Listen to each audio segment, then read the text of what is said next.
கை கால்கள் கட்டப்பட்டு சடலமாக மீட்கப்பட்ட சூர்யா பட துணை நடிகையின் தந்தை. முகம் முழுவதும் டேப்பை ஒட்டி கொலை செய்த பயங்கரம். நள்ளிரவில் மலையில் இருந்து இறங்கிய காரின் க்ளூவை வைத்து கொலையாளிகளை ரவுண்டு கட்டிய காவல்துறையினர். தனியாக இருந்த தொழிலதிபரை கொடூரமாக கொலை செய்த கும்பல் எது? கொலைக்கான காரணம் என்ன?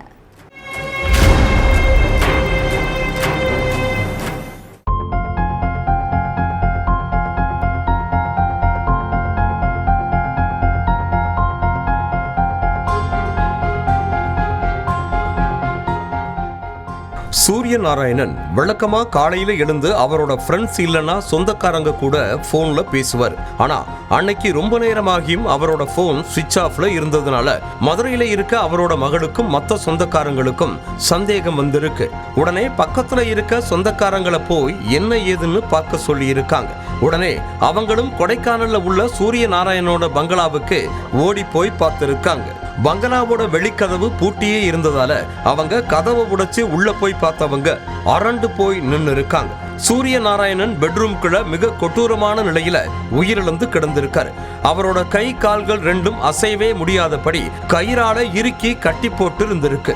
சூரிய நாராயணனோட வாயில துணியை வச்சு அமுக்கி அதுக்கு மேல பிளாஸ்டிக் செல்லோ டேப்பை முகம் முழுக்க, அதாவது கண்ணு மூக்குன்னு எதையுமே விட்டு வைக்காம பல இடங்கள்ல சுத்தி இருந்திருக்கு. அடுத்து தகவல் தெரிஞ்சு சம்பவ இடத்துக்கு வந்த கொடைக்கானல் போலீஸ் சூரிய நாராயணனோட சடலத்தை மீட்டு போஸ்ட்மார்ட்டத்துக்கு அனுப்பி வச்சாங்க. அதுக்கு பிறகு பங்களாவை தங்களோட கண்ட்ரோலுக்கு கொண்டு வந்த போலீஸ் தடயவியல் நிபுணர்களை வர வச்சு அங்க இருந்த கைரேகைகளை சேகரிச்சாங்க. இதுக்கடையில சூரிய நாராயணனோட போஸ்ட்மார்ட்டம் ரிப்போர்ட் வந்துச்சு. அதுல சூரிய நாராயணன் அடிச்சு கொல்லப்படலன்னு முகம் முழுக்க டேப் சுத்தினதால ஏற்பட்ட மூச்சு திணறல் காரணமா தான் உயிர் போயிருக்குன்னு குறிப்பிட்டு இருந்துச்சு. அதுக்கப்புறம் சூரிய நாராயணனை யாரு இப்படி பண்ணது, எதுக்காக இந்த கொலை நடந்துச்சுன்னு கண்டுபிடிக்க தீவிர புலன் விசாரணையில இறங்குனாங்க. பங்களா இருக்கிற ஏரியாவில இருந்த சிசிடிவி கேமராக்களை போலீஸ் அலசுனாங்க. அதுல ஒரு குறிப்பிட்ட கார் நடு ராத்திரியில மலையை விட்டு வேகமா கீழே இறங்கினது பதிவாகி இருந்துச்சு. அந்த கார் நம்பரை வச்சு ட்ரேஸ் பண்ணப்போ அது ஒரு வாடகை கார் அப்படின்னு அதை மதுரையை சேர்ந்த ஒரு கும்பல் புக் பண்ணி இருந்ததும் தெரிய வந்துச்சு. அதே சமயம் அந்த பங்களா இருந்த டவர் ஏரியாவில் நடுராத்திரி 2 மணில இருந்து 4 மணி வரைக்கும் ஆக்டிவா இருந்த மொபைல் எண்களோட லிஸ்ட எடுத்திருக்காங்க.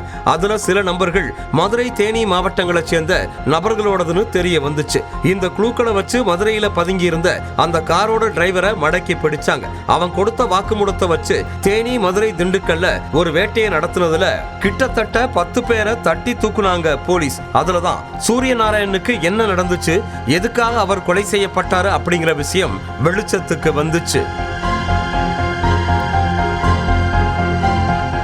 73 வயசான சூரிய நாராயணனுக்கு மதுரை தான் சொந்த ஊர். இவரு மாயாவி படத்துல நடிச்சிருந்த துணை நடிகை விஷ்ணுபிரியாவோட அப்பா.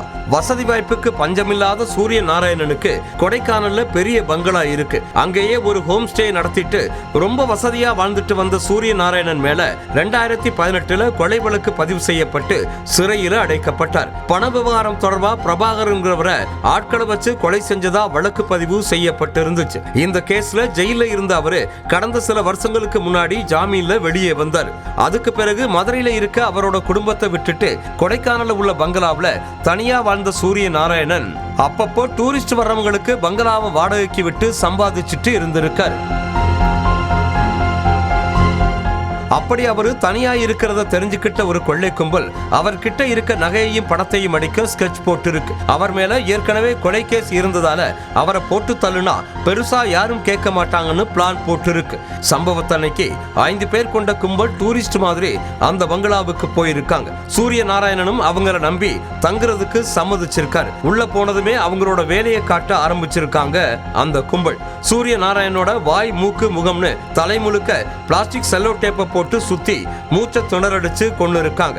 அவர் இறந்ததுக்கு அப்புறம் அந்த கும்பல் நிதானமா பங்களாவில் இருந்த பீரோவை உடைச்சு அங்கிருந்த நகையையும் லட்சக்கணக்கான பணத்தையும் எடுத்துக்கிட்டு எஸ்கேப் ஆகியிருக்காங்க. சிசிடிவி காட்சியை வச்சு கொலையாளிகளான ரஞ்சித், கோகுல்நாத், கிஷோர், ஆறுமுகம்னு மொத்தம் 10 பேரை அரெஸ்ட் பண்ணி விசாரிச்சப்பதான் மொத்த உண்மையும் வெளிச்சத்துக்கு வந்துச்சு.